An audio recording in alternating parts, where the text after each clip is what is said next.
Welcome to the Pastured Pig Podcast, where we share the successes and challenges of raising pigs on pasture. We talk to producers all over the country, from small homesteads to large commercial pasture operations. Whether you're new to pastured pigs or have been raising hogs for decades, we hope you hear new ideas and new perspectives on pasturing hogs. Here's your host, Troy McClung. Hello, everybody. Welcome back to the Pastured Pig Podcast. I'm really excited to have today's guest on the podcast. I actually got to meet Doug and his cohort, Andy, from Hand Hewn Farm last fall at the Homesteaders of America conference. They had a booth there for their farm, and we're cutting some incredible prosciutto that was just incredible. So really excited to have Doug on the podcast tonight talking about their farm in Ohio and their butchery practices that they do and how they go around and teach people and do classes and extensives at their farm as well. So I'm going to go ahead and dive right into that interview with Doug, and I'll catch you guys on the backside. Well, hello, everybody. Welcome back to another episode of the Pastured Pig Podcast. Excited to have our guest on tonight. I know I say that a lot. I'm always excited. I'm a very happy person.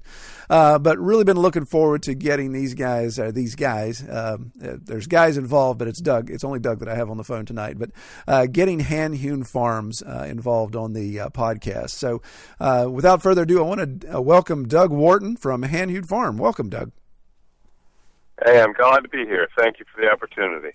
All right, and if you guys would fully understand the sacrifice Doug is making to be on tonight's podcast, he's sitting in his car would you say you're sitting in a meadow at the top of the mountain so we have cell service? Yeah. My home is kind of down in the ravine in a holler, and I have no signal, so I had to get in my little Prius C and drive to the top of the hill. Right now, it's wonderful. The sun's setting. I got the car nice and warm before I killed the engine, so that I could not have any extra noise. But it's wonderful. I might have to fire the engine back up here before long. But there's a good, clear signal. That's what we want right now, so we're good. Excellent. Well, I appreciate you taking the time to come on. So tell me a little bit about Hand Hewn Farm. If you would give me a little background history as to the setup, how you came across this property, and why this has been just an incredible find for you all. Sure.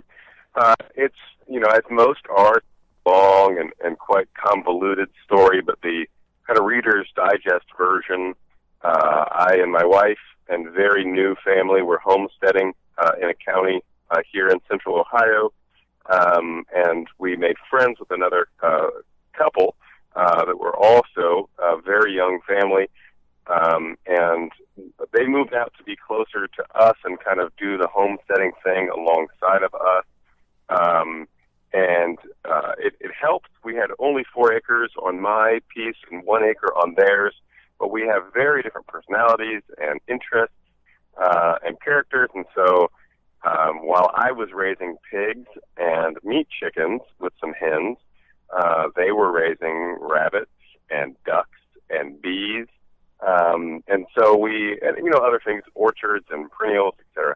But we were learning the kind of nearly lost homesteading arts and doing it together. And Andy, the friend in question, he said, "Look, if you have any desire to really make a go at this, it's worth your trip to come out to my grandmother's farm, 1 county over, and just take a look at it." And I thought, well, that's great. There's lots of places nearby, though. But I humored him, and I drove out to Grandma's farm, and I was breathless before we even pulled into the driveway. Yeah. This is one of the most beautiful areas of Ohio, one of the most beautiful areas I've ever been. And it was kind of a done deal the moment that I set foot here at the farm. We gave a presentation to Grandma. She's now 92, almost 93. She's been here for 70 years. Goodness. And we gave a presentation to her and the family to say this is kind of what our interests and desires are. with your blessing, we'd like to make a go of it. And they threw the doors wide open. And that was 5 years ago now. 5 years ago, this April was the first time we kind of showed up here and began the heavy lift of Hand Hewn Farm. Awesome. So what was the farm doing prior to that? I mean, was Grandma keeping it rolling? Was it just laying fallow? Yeah. So she and her husband ran a grade A dairy. They got here in 1950, and they ran that dairy into the mid-'80s. At that time, they kind of passed the torch to their oldest son, and he ran the dairy. Well, actually, it wasn't the dairy. Back at that time, it was in the go big or get out sort of time frame, and so he did. He went big, and then he went under. And so the dairy was no longer in operation, but it is quite a good piece of land, and so it was all the tillable fields have been and are still being leased to a local farmer who does just conventional monocrops. We have, over time, developed a relationship with him, and I think he kind of has a fond appreciation, if not understanding, of what we do. And so if we want to take over a field or a part of the land from him, we just let him know a season or two in advance that we're going to expand a little bit if he's okay with it. And he is. And so we've been kind of slowly growing into our space. Wow. That's incredible. That allows you to expand when you need to, but not have to worry about the upkeep. And in West Virginia and in Ohio, if you left that alone, that would be scrub in just a couple of years, wouldn't it? Well, that's exactly right. What that allows us to do is not manage the entire farm. And I think it's 325 acres, something like that. And of that, probably 120 are woods. So it's a lot of upkeep, certainly. The farmer writes a nice check to Grandma every year for his lease, and then we can focus a little bit more intensively on the land that we are using instead of trying to grow and get big. And this is, I'm sure, a large part of the interview here, but a lot of my practices, especially with the raising of the pigs, is actually in the woods. I raise my pigs in the woodlots, which kind of benefits both parties. Yeah. Because I'm not taking, quote, valuable farmland. But for me, it's everything I want as far as pig husbandry is concerned. Yeah, I mean, it definitely sounds like a win-win setup, and I'm sure Grandma doesn't mind the company y'all hanging around, right? Right. Yeah, her husband passed away 10 years ago now, and before we got here, she was probably on the verge of getting quite lonely. It had been a few years that she had just been all by herself here on the farm. She was in her early to mid-80s at the time, and when we showed up, it definitely gave her a lot of opportunity to stare out the window and scratch her head and wonder, what are these fools doing? And while there was certainly some tension and a lot of conversation, like working her through some of our kind of bizarre practices, we had a lot of that's not how I used to do it sort of conversation. The companionship and the affection was always there. So it's always been a real blessing, I think, for both parties. Yeah, excellent. Now, you and Andy both have families, correct? It's not just the two of you guys working this out, right? That's correct. Yeah, I have a wife and 3 children, and so does Andy. My kids are 4, 10, and 12, and his are right behind mine. All 3. So, young families trying to make a go of it. The distinction is when I moved out here, I quit my job, so that I could pour myself into the space and then build a home for my family. While Andy, he is a school teacher. He's an elementary education teacher, and he continues a full-time job as a teacher while trying to manage our small farm business and family life. Yeah. Wow. What a great, I mean, the whole tag team principle of that really just, it's really exciting. I mean, it's something that you look at and say, man, just all the things that you guys can get done with that. The fact that you have kids getting to the age where you're going to see the return on investment when it comes to free labor on farm. All that sounds exciting, but how scary is that, though? I mean, is there a day where you guys may have a disagreement and you're thinking, okay, is this whole thing going to fall apart, or have you been able to dodge that so far?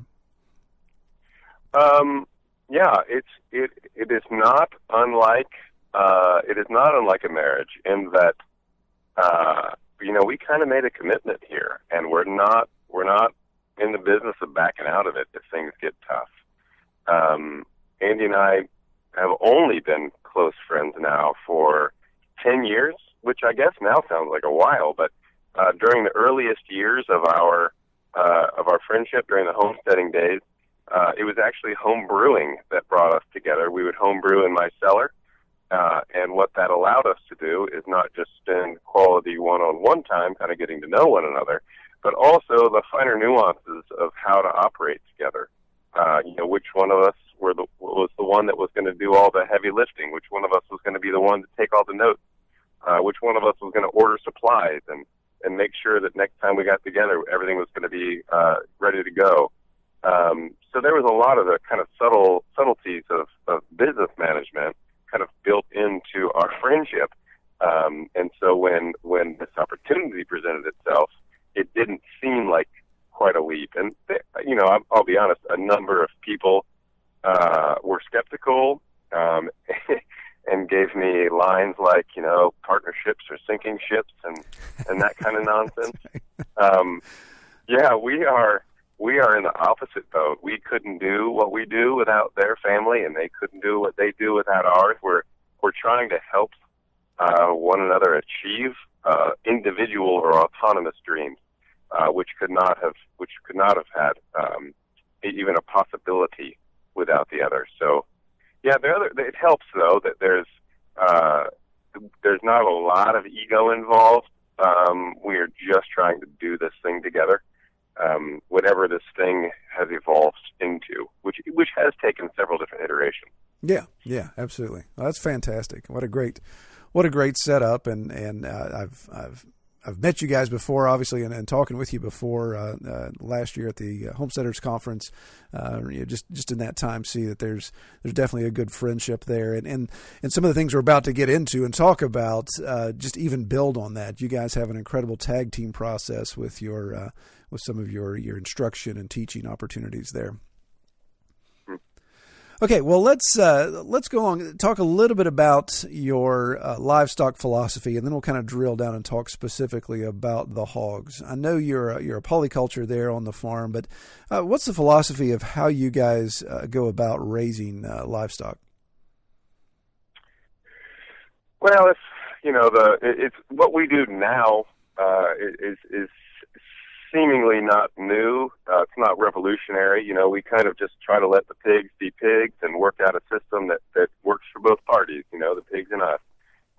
But when we started, that wasn't there was no real good playbook for it. I've been raising pigs now for 10 years, and when I started trying to source pigs back then, I was looking at one or two breeds, and I might have to drive a couple hours to get them. And things have evolved and transitioned quite dramatically in that 10-year period as far as pigs and pig husbandry and breed selection, especially here in Ohio. I know, we go around to quite a few places in the Midwest and the East Coast, and I see it happening more and more. But the kind of the development of husbandry, a lot of that is situational. And if I were to have my preference, I would always raise a pig in its most natural habitat, and then just provide context, management context, that makes things a little bit more convenient on the human part of that relationship, but also safe and predictable. So I raise my pigs in the woods, and I don't do that for any other reason except I've had them on pasture, and I don't like what they do to it. Now, there are all kinds of schools of thought, philosophies, and arguments about breeds, and well, maybe you need this, or maybe you need to breed this trait out, or maybe you should just go to the Coonies, etc. But in my limited experience, when I put pigs in the woods, and I do have that as an option, I know that not everyone does, but when I put pigs in the woods, they go around like vacuum cleaners, just cleaning up the floor of the woods, including the very invasive multiflora rose that we have here in Ohio. Yeah. So they'll go around and clean up all the nuts and all of the forage, and then the brambles. And I don't I don't know what situation I could be in and what for more than that. So it seems like the pigs are content and happy, and it makes life a little bit easier for me. Easier because when they were on pasture, it was a near constant management situation where how much damage is too much before I rotate them, sort of thing. And in the woods, that question never even arises. I concluded early on that the sacrifice zone for feed and water is imperative, because anywhere I had them in the woods, and I had a watering system, and I've had several different variations of watering systems. Wherever there was water, there was wallows, and wherever there was wallows, there was just defiled, degraded earth, and I'm hoping to avoid that. So the sacrifice system has worked really well for me. I have found some like rock outcroppings in the woods, and that is where I put their feed. That is where they receive their water. And yeah, I mean, I could go on and on, but I'll rein it in a little bit. No, that's great. That's great. That's fascinating. Yeah, I got to say, as a fellow woodlot pig raiser, I fell in love with them as soon as I saw them eat poison ivy, because I'm deathly allergic to poison ivy. And when they started wailing on it, I'm like, oh, I am in love. So it's good stuff. Yeah, absolutely. So I know we want to focus on hog production and some of those details, but Doug, share with us a little bit about overall farming. You'd mentioned some stuff that Andy's into and that you guys brought to the table. How does all that tie into your philosophy of regenerative agriculture? Well, that's a great question. I think it's probably not a single answer. Like most things, especially with Andy and my relationship, but his family and mine, we probably have very different answers given enough time. And I'll only speak for myself here, but for me, regenerative farming, so-called, is nothing more or less than stewardship. Hopefully, the wise and considerate stewardship of the land. And I would take it a step further and say the wise and the wise and considerate stewardship of creation. So for me, do no harm is way up at the top of the list. But I want desperately to kind of turn back a little bit of the continuum, the destructive one that both that farming and expansion of not just civilization broadly, but the development for the sake of profit and land acquisition. It's more than I can stomach. I'd rather do it full time for free than make money eroding it and compromising it. I don't know. That's not a clean answer, but it's important to me to leave it better than I found it. Yeah. And I don't know how to do that. It's really easy to talk about, to have philosophies, but every time I'm in the rolling hills, and every time I have my pigs on the side of a hill, I have to ask myself the question, like, am I actually working against my own philosophy here? Right. Yeah. And if so, what are the consequences and what are the alternatives? And so it is a near continuing struggle to raise pigs outside, Because, when they're in a barn on concrete, you don't have to worry about erosion. There's a lot of other collateral damages, certainly. But yeah, it is the philosophy born out of kind of the conviction to be a good steward and informed by pretty much everything that Wendell has ever written, has created a dilemma now for how to do this thing well and earnestly, without all the BS of trying to sell this new way of farming to a new generation, which I think is very tempting, and I see it all around me. But I will be the first to admit I don't think that there's a silver bullet. Every context is so different. Every practice so different. In both the returns as well as the sacrifices made to the farmer, to the livestock, and the land. Yeah, and you said something there that really strikes a chord with me, and that's this waging of am I doing the right thing when it comes to pigs being on pasture, especially in the topography that you and I share. Is this time of year you see, okay, the pigs are a little hard on that hillside right now, and I find myself putting in these catchments or these small swales that will hopefully slow down erosion, but there's still erosion going on, and it is a struggle to see what are we doing. When we had our property, we had tons and tons of garbage on it when we bought it. So to me, it's okay. I'm making this a better place because I'm picking up all this garbage and hauling it off. But when it comes to soil quality and erosion control, how am I doing there? So it is, and I'm glad to hear you share that, because it's so many times you think everybody has all the right answers when they're doing something well, but there's still some variables there. Yeah. Well, all right. Well, let's dive into hog production here and talk about what you've got going on there. So. Now, obviously, I know a lot of these answers, so I'm going to lead you a little bit here because we've talked before, and I think a lot of people that listen probably know about you guys as well, since you guys do have a pretty good social following out there. But let's talk about your pigs on pasture. What I know you deal with heritage hogs normally, or do you farrow? Are you purchasing weaned? How are you starting that process? Yeah, all of the above. When we got out here to the farm, we sourced 20 piglets from 2 farms that we really loved their practices. We wanted to support them, and we love their breeds. One of the farms we got pure GOS pigs, Australian old spots, and the other farm we got heritage mutts, and they were like a 4 or 5-way cross, including old spots, but they also had some red wattle in there and some large black.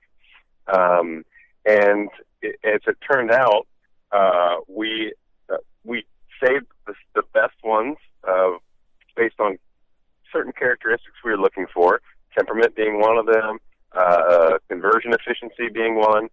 And also when I say temperament, I mean we chose these pigs when they were still adolescents, and when they were out there in the woods or they were at the feeding trough, if we would go to pet them and they would snarl or bark or back away, we thought, well, maybe this isn't the pig I want to be raising. So we were pretty selective for a few different ways, because heritage mutts have all kinds of positive attributes. Some of them being disease resistance or mothering capabilities or resistance to the inclement climate or weather that we have here in Ohio during especially the spring and the winter. All of these attributes are easily held in tension or comparison with what the actual carcass yield is. And even though we are not a dollars and cents farm, as it were, we still want to raise a pig with a solid carcass. We want it to convert all that feed, because our feed is not cheap, into really high quality meat, not some high quality meat and truckloads of fat. Right. So the carcass yield is relevant, but how do you do that when you start from piglet? So our consideration was as it grew out and filled out, we looked for things like not the pink pig, like muscular bodybuilder physique, but we wanted it to be full. I don't know how else to say it. I mean, I could get graphic, but that sounds weird. So anyway, we picked a half a dozen pigs, 3 or 4 at the time, that we wanted to be our sows. And so everybody else went to market, and we kept these sows. And then 6 months to 9 months later, we decided, well, I don't know that I personally am interested in being in the business of raising a boar. So we borrowed a boar from a neighboring farm. And we did that a few times, only sometimes I took my ladies to their farm. Mm-hmm. And sometimes he would come here and sometimes there. But we did farrowing for a few years. And I'll tell you, we had, to say mixed results is an extreme. Sometimes I would have, like, for the first parity, this is a gilt who was farrowing for the first time. I had like anywhere between 13 and 16 piglets per. And almost all of them survived. Wow. And it was a complete victory, a total success. It was like, anybody can do this. It was very, very encouraging, very confidence building. I built false confidence, by the way. I built in this narrative that everything I was doing right, and it yielded this result. And consequently, a farrowing or 2 or 3 later, I realized that there were so many variables involved, especially because I allowed my sows to farrow in the woods or in the fields, wherever they chose. Sometimes, and a part of this is management. If they farrow in August, shame on me. They'll pick this open space out in the middle of a meadow, and it's 93 degrees and there's no shade, and this poor sow is just laying there baking. So I, obviously take immediate action. Putting in step-in posts or T-posts and tarps and lean-tos and wallows, but I'm carrying every day I'd carry 20 pounds of water out to this pig, out in the middle of this field, in the middle of nowhere. And I just thought, well, this could be better. But then I also have had them farrow in February in Ohio, where it's 50 degrees one day, and then they farrow the night before it turns 3, or into the negative. And I just lost too many pigs that way. We have a lot of rain in the winter here these days, and when it rains, right after a sow builds a nest, you end up with a puddle. And I had too many drowned piglets. Yeah. And I just it was kind of equal parts heartbreaking and tired of throwing piglets into the woods. And, as I mentioned, I can get just about any breed of pig I want in an hour and a half drive. And so I just thought, why am I doing this to myself? That happened to coincide with this project that I had undergone, building my own home, almost entirely by myself, because I am a glutton for punishment and abuse. And I had put the pig responsibility on my wife and young children. And it just seemed prudent to wean myself off of the farrowing for a time. So for the last year, I think, year to year and a half, we have sourced weaned piglets from a farm down in southern Ohio. I'll give a plug. He's a fantastic farmer, Woodland Ridge, Paul Harper with Woodland Ridge, and he raises his pigs in Athens. He raises large black Tamworth crosses, and all of them in the woods. Paul is something of a gentleman farmer, if you will, in that he realizes he's kind of too old and too tired to do all the heavy lifting of farm work. So he hires young, energetic, and zealous farmers to do the work for him, which is kind of a win for both parties because his ideology can win every time. He doesn't necessarily have to sacrifice to the pains of time and age. Yeah. So yeah, he has a fantastic operation, and I've been sourcing my piglets from him for the last 3 batches that we've raised. Oh, very good. Very good. All right. Well, you had mentioned feed briefly. Let's talk about that real quick. What are you doing for feed, and is it something that you guys are sourcing locally, or are you growing your own because of the access to all this tillable land, or you just bringing it in? One day we hope to actually use the actual farm land and even hire out the farmer to do it. Right now, there happens to be a local Amish feed mill that we use. It's all non-GMO feed. They actually source it from local farms, but they aggregate it, and they can deliver it straight to our farm, either in bulk or in sack bag form. So we've been doing that basically since we got here. That's an entire separate conversation about the conventional and organic and non-GMO. But I can tell you that we are pretty happy with our feed supplier and with the quality of feed. And this conversation could go very many different ways. But for us, because we aren't raising pigs for hobby or for the love of the game, we unapologetically raise pigs for really high quality meat, predominantly in the form of charcuterie. We have been satisfied with the evenness of the fat of our pigs. So if we went in a different direction, the fat may be much, much softer, which would benefit some of the larger, like whole muscle cures, prosciutto or culatello or pancetta.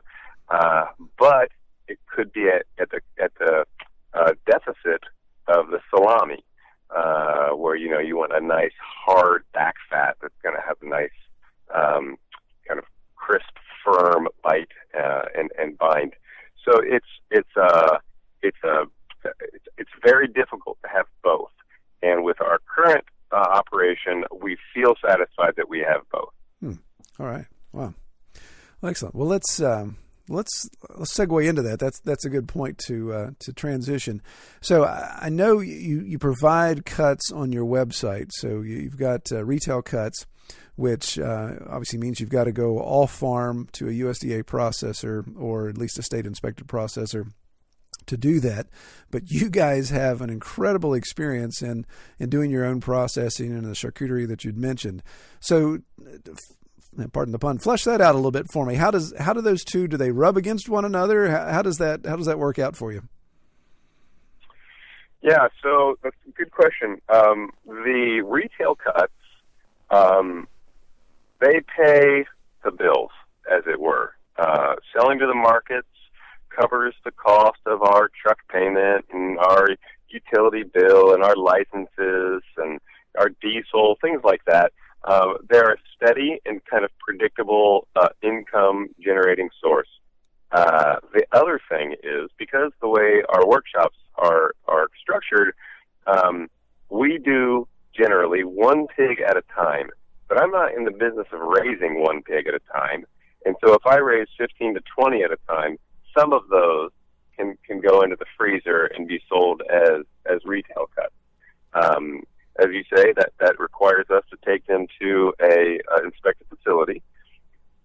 We are very, very blessed to be within 5 miles of a USDA inspected poultry operation. Oh, wow. And a few ODA inspected butchering facilities. So the Ohio Department of Agriculture. So we are surrounded. We credit that largely to the tremendous Amish community that we are in the midst of. But we are very, very blessed to be able able to take our pigs or any of our poultry or rabbits if we want them stamped less than 5 miles away.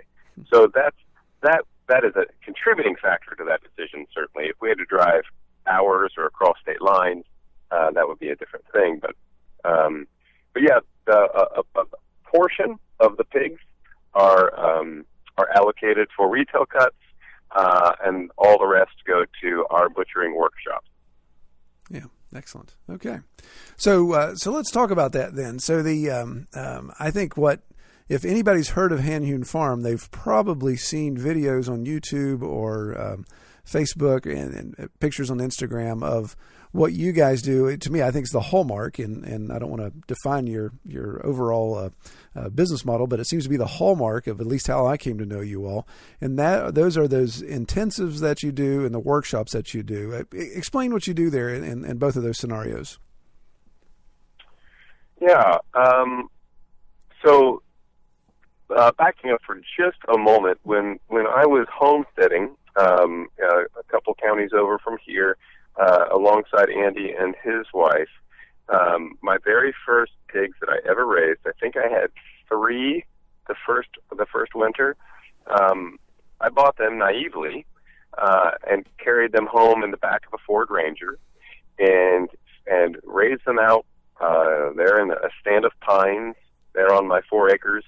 And when the time came, I kind of too late to the game began asking the question, what now? What do I do next? And so Andy suggested, well, man, let's just do it. We can do this. And I thought he was crazy. We had never slaughtered or butchered pigs. He has a little bit of a background in history, witnessing his grandparents do it when he was a little boy.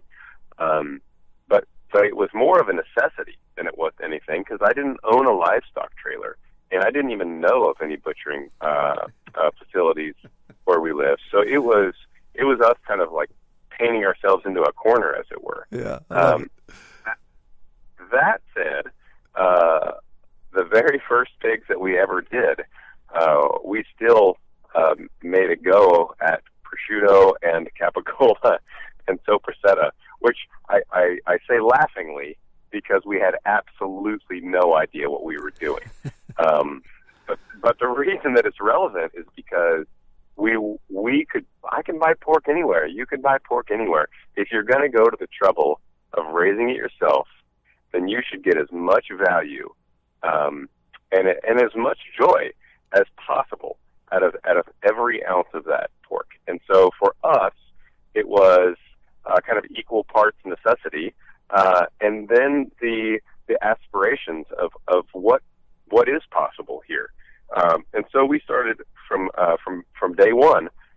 We started the process of what does it take to make this excellent. And people that have signed up for our workshops or watched our videos perhaps have heard us say, you can benefit tremendously from all of our mistakes. We are experts in doing it wrong, because for so many years and so many pigs, we had no idea what we were doing. But we continually refined our practices, a lot of note-taking, and that's the beauty of a business partner or someone to do this with. There's kind of the institutional knowledge that goes hand in hand with the thing. If you don't remember it, perhaps the other person will. So we developed a routine and a practice, and while no 2 pigs have been done the same, we have continued to, with building blocks, kind of create a model where we can invite people into a workshop where we start out with a pig, either on the pasture or in the woods, and we teach people how to humanely slaughter or kill this pig. But from the shot and the stick all the way through to the final processing of dry curing and trussing your culatello, everything is about the highest possible value that you can get from this pork. So our shot placement and the stick, the collection of the blood to be used in a myriad of different recipes. We scald and scrape instead of skinning the hog, and then we use as much of the viscera, the organ meat, as we possibly can. So we invite people into this process with us, and we have found over the years that some of those folks are here at this workshop because they are going to go home and try this themselves. So they want to know how to do it right the first time and not screw up like we did so many times. And this is a very practical, hands-on, kind of DIY sort of experience. Whereas other people, they live in town or in the city, and they have corporate jobs or live in a condo, and they just want to be in touch with where food comes from, whether they're foodies or kind of agri-tourists. They want an experience that is culinarily driven, and often backed with a conviction that I've eaten meat my whole life and I've never been a part of this process, and I want to experience a little bit of something different. So yeah, our workshops try to cater to both of those extremes, because we feel that less than 1% of the population is going to raise pigs for food, but everybody cares about high quality food. So yeah, we've kind of thrown the doors open, and we have a pretty high culinary bar for ourselves, which kind of intimidates a lot of folks, but we try our best to make sure that it should not be intimidating, because the very worst case scenario in the butchering is really excellent sausage. Yeah, right. Exactly. Excellent. Well, something that stuck in our minds when we met in October at the Homesteaders Conference. And I don't want to mess this up. What were we sampling there at your booth? Yeah, that would have been commonly referred to as a prosciutto. That was the back leg of a pig, skin on, because it was scalded and scraped, and cured with salt only, no other ingredients, for 2 years before we took it to the conference there. Yeah, and that's it is regional certainly, but the Italians, which is where the prosciutto comes from, they are world renowned for their curing, but they are not to be outdone by the Spaniards, who have quite a claim, I think, for the most expensive pork in the world, the jamón ibérico de Bellota, which is essentially the same thing. It's a cured back leg of a pig, but it's raised from a specific breed of pig, the Iberico pigs, and they are fed out on acorns. And those two countries, Spain and Italy, they have a lot to offer us in the U.S.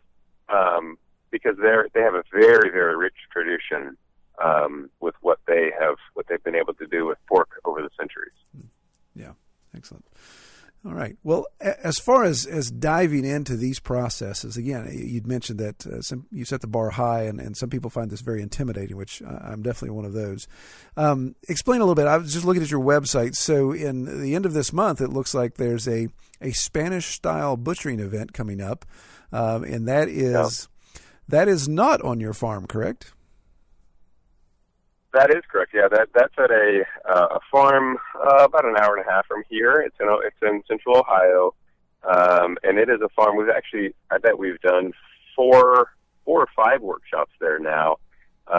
He's grown to be a very dear friend of ours, Joe Green, and we've done pigs and beef at his place. We've done what was it? A couple years ago, we did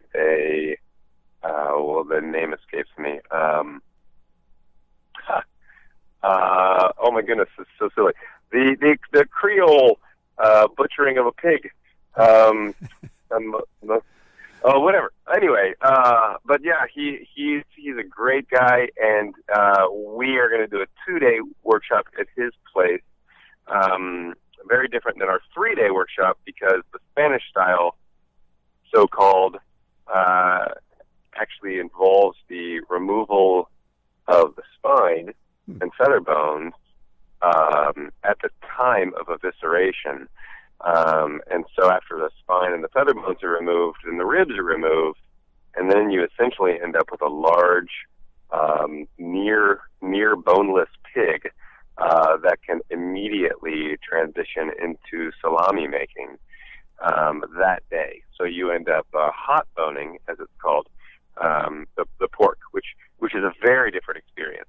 And we learned that technique from a guy named Jim Klobowski, Dr. Smokehouse, who I think you and maybe your listeners are familiar with. Yeah, we interviewed Jim.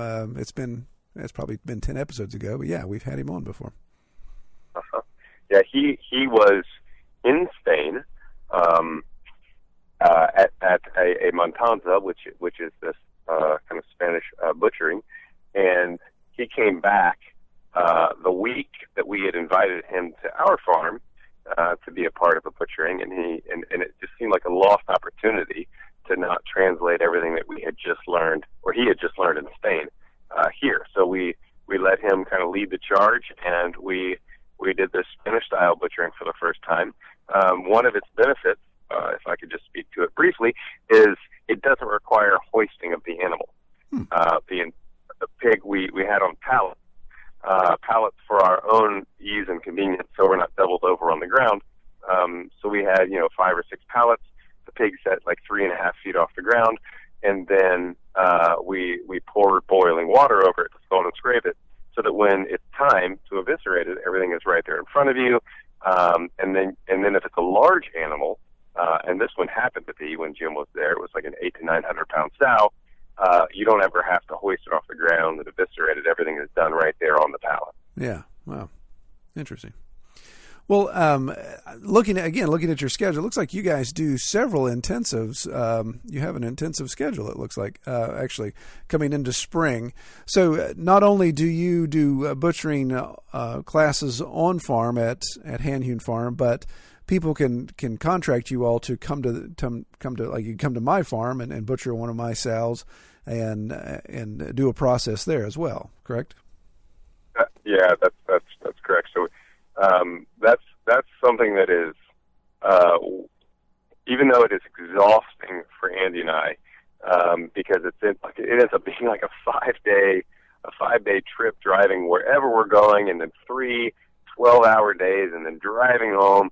It is still so life-giving and rewarding. We get to meet these pockets of like agrarian renaissance all over the country, and it is so rewarding. It's one of my favorite parts of what we do. It's wonderful having people come to our farm and do everything right there in our butcher shop, where we have a very predictable outcome with a kind of a turnkey operation. But when we go somewhere else, it's just so enriching, meeting so many different people, with this common, albeit bizarre, kind of desire, aspiration, conviction, and passion. It's wonderful. Yeah, excellent. That sounds great. Well, Doug, one thing that I've seen you do, and I appreciate it. You'd mentioned Wendell Berry earlier in our discussion here, and I just harken back to this concept of the gentleman farmer. How does Wendell Berry and what he brings to farming fit into your all's processes? How much time do we have? You go as long as you want to. I think you're the one that's got the next gig to do.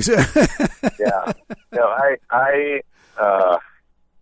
I was introduced to Wendell Berry when I was, oh mercy, it's been at least 20 years ago now, and even though at that time in my life, at early 20s, I was already a fan of the Transcendentalists and Thoreau and this idea of just going back to the woods. When I read Wendell Berry, all of a sudden I realized that all these other folks, even though they may be masters of literature or of poetry or whatever, they were writing about a thing. And Wendell Berry is writing from that place.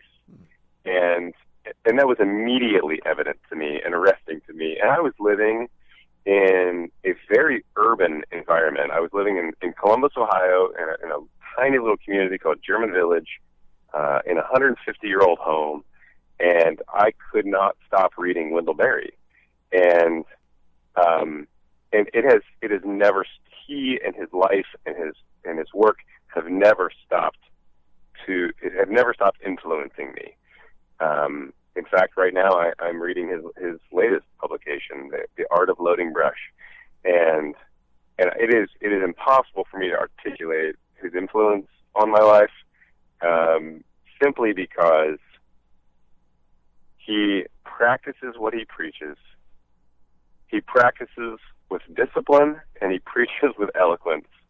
And I can't imagine a more apt role model for anyone that has an interest in kind of stemming the tide of, it could be consumerism or capitalism or socialism, you name it. Like, if you just want to be an authentic human and live rightly in some kind of harmony or balance with the land and with your neighbor, then like, you should start with Windleberry, and probably end there. Yeah, like I said, I could go on and on, but suffice it to say, we are big fans of Wendell's, and as it happens, Windleberry has a poem written many decades ago called For the Hog Killing, and it was introduced to us after we had been doing our butchering for a while, our butchering weekend, and the moment it was introduced to us, it became a part of our lexicon, a part of our culture, and we have never since had a hog butchering without it, and without reading it beforehand, that is. And as an aside, Andy found a guy on Facebook several years ago now. Again, this was Jim Klobowski, and Jim was returning from Italy this time, and he had been working with a guy there for a full intensive week of butchering and charcuterie named Massimo Spigaroli, and he was going to come back from Italy and do a workshop at his home that was going to be all Massimo. Everything he learned there, he was going to replicate. And Andy and I pretty much invited ourselves and said, you don't know us, but we are not going to miss out on this. And so we went. And the very first time we had ever met this guy and his community, his friends, he said, so we do this tradition where we read this poem by Wendell Berry. No kidding. And we knew right then that we were a part of something special. Yeah. And we've been trying our best to kind of pay it forward and spread the good word ever since. There is a way to live in right balance with your land and your neighbor, but it has to be mindful and intentional. And Wendleberry is those things. So. All right, excellent. Well, I appreciate that. That's some good insight. And one thing I like to close out with as we wrap up this interview. Like I said, I know you've got cutting to do tonight, I believe, don't you? I do, yeah. Yeah. So one kind of closing question is, what do you find in all of your experience with raising hogs, what is your favorite part about raising pigs on pasture? Man, what is my favorite part? Well,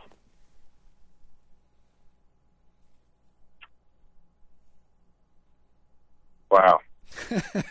Threw a lot at you there.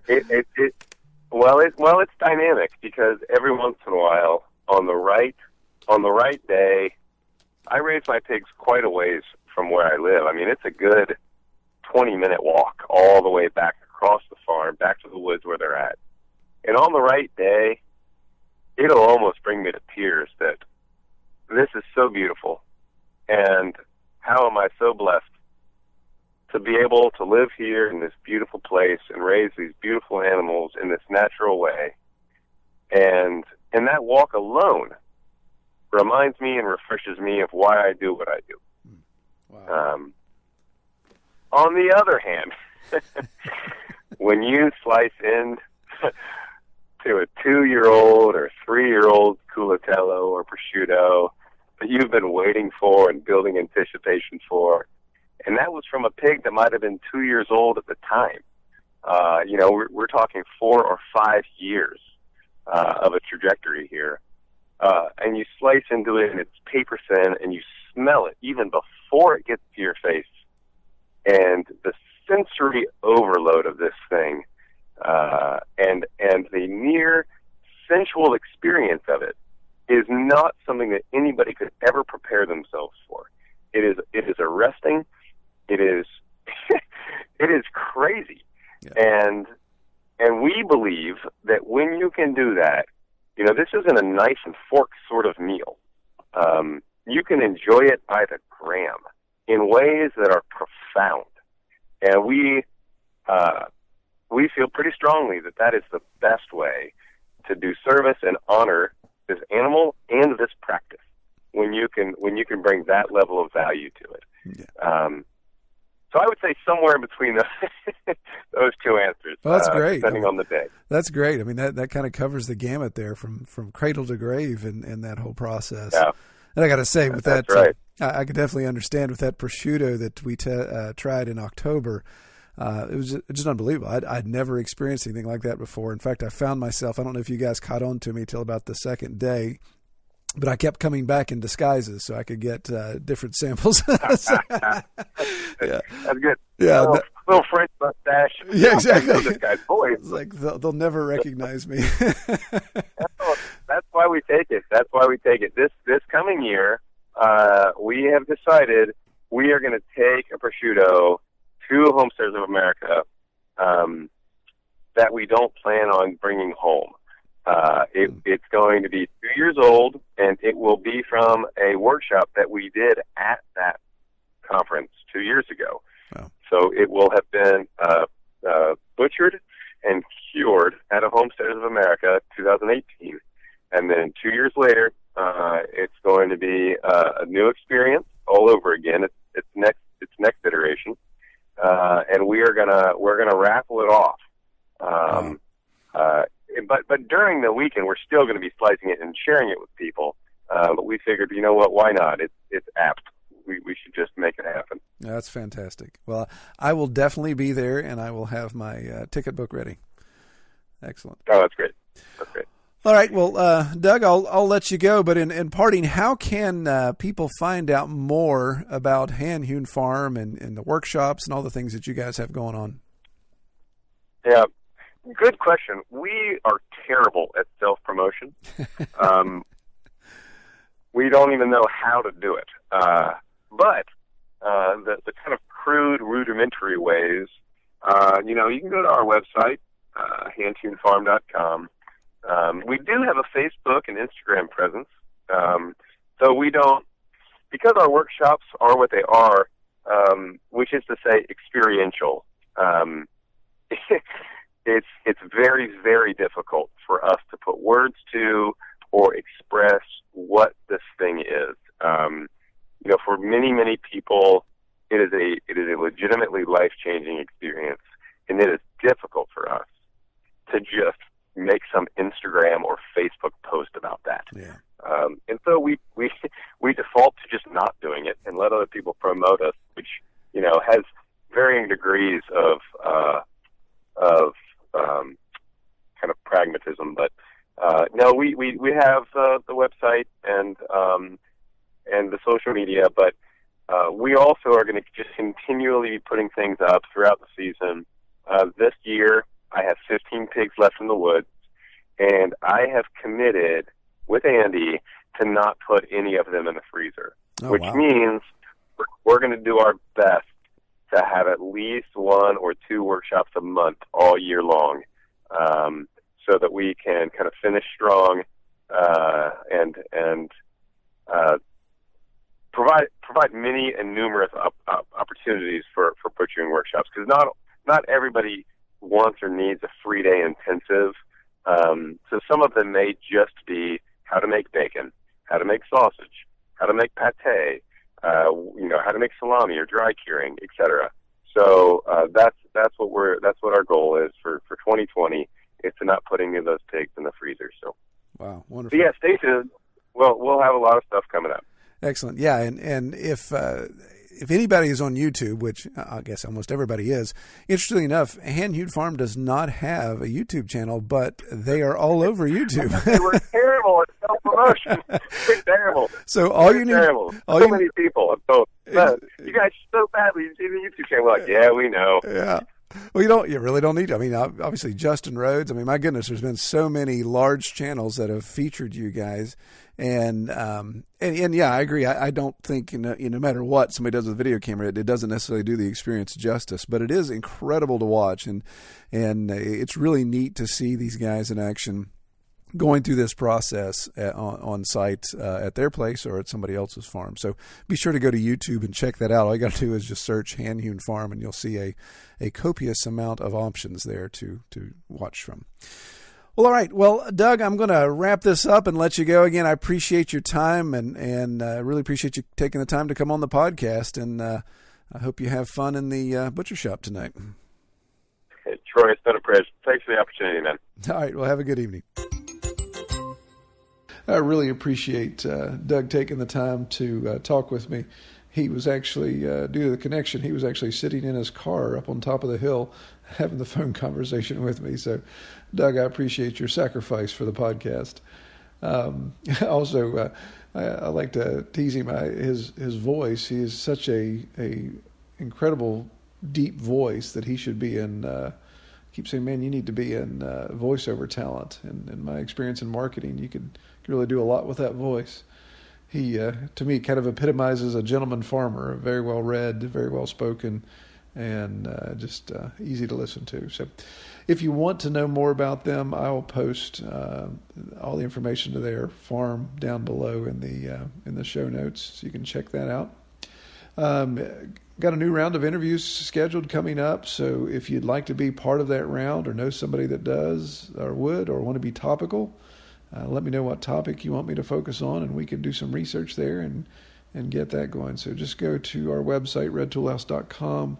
You can use either our contact form or the Pastured Pig podcast link and go to that form and just submit any information, or just feel free to email me, troy@redtoolhouse.com, and let me know what you think. All right. I pray everyone has a great week out in the pasture. Take care. We hope you have enjoyed this episode of the Pastured Pig Podcast. To learn more about our podcast or to submit topics or recommend guests for future episodes, visit redtoolhouse.com.